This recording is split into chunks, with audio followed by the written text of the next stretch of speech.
After more than 900 days in prison, Rwanda's Paul Rusesabagina touches down in the United States, now as a free man.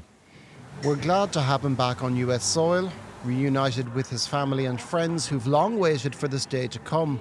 I'm grateful to those we worked closely with in the Rwandan government to make this possible.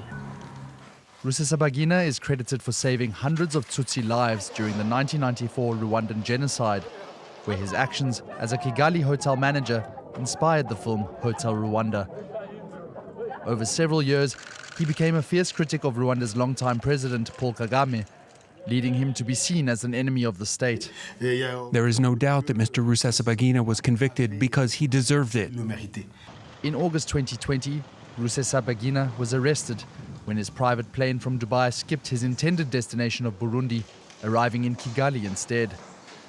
His detention threw a spotlight on Rwanda's record of crushing political dissent and free speech under Kagame's leadership.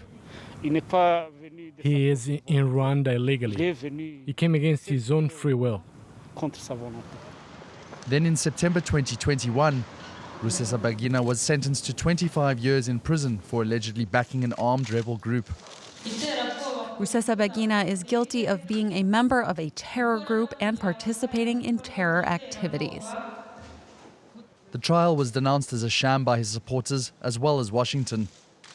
At the end of 2022, though, talks began between Rwanda and the United States government for his release, with Qatar acting as a mediator. His sentence was lifted last week, allowing Rusesabagina to live out the rest of his life in the United States, where he is a permanent resident.